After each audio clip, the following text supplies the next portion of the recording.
নির্বাচনের আগে পুলিশ বা প্রশাসনে কোনো পরিবর্তন হচ্ছে না। নির্বাচনকালীন সময়ে নির্বাচন কমিশনই স্বাধীনভাবে সিদ্ধান্ত নেবে। সরকার শতভাগ সুষ্ঠু ও নিরপেক্ষ একটি নির্বাচন আয়োজন করবে। প্রধান উপদেষ্টার প্রেস সচিব শফিকুল আলম এমনটা জানালেন।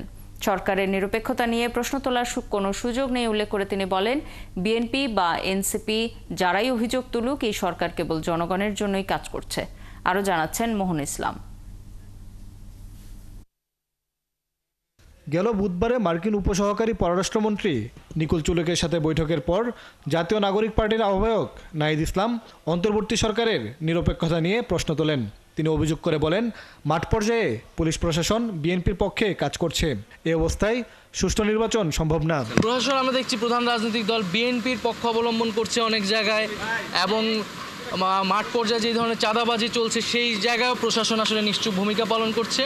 পাল্টা অভিযোগ বিএনপি সহ অন্যান্য দলের নেতাদেরও সরকার জামায়াতে ইসলামের পক্ষে কাজ করছে বা সরকারের উপদেষ্টা পরিষদে থাকা 2 ছাত্র প্রতিনিধি নিরপেক্ষতা হারিয়েছেন বলে অভিযোগ করেছেন নুরুল হক নূর সহ কয়েকজন নেতা।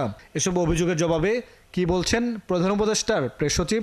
দেখেন না, জাতীয় স্বার্থের ক্ষেত্রে আমরা আমাদের একটা অবস্থান নিচ্ছি যে সমস্ত জায়গায়।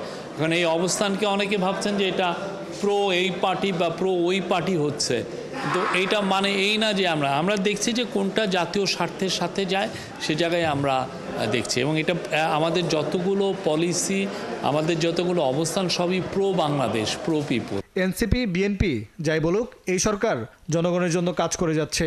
নির্বাচনের আগে পুলিশ বা প্রশাসনে কোনো পরিবর্তন হচ্ছে না।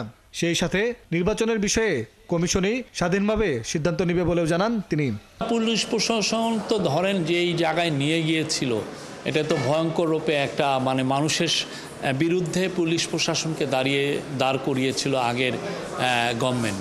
তা আমরা চাচ্ছি যে পুলিশ প্রশাসন তার কাজগুলো পলিটিক্যাল ইন্টারফিয়ারেন্স ছাড়া যাতে কাজ করতে পারে সেই জায়গাটা নেয়া।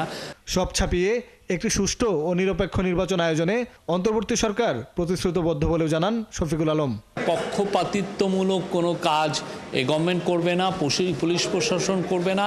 মোহন ইসলাম, 71, ঢাকা।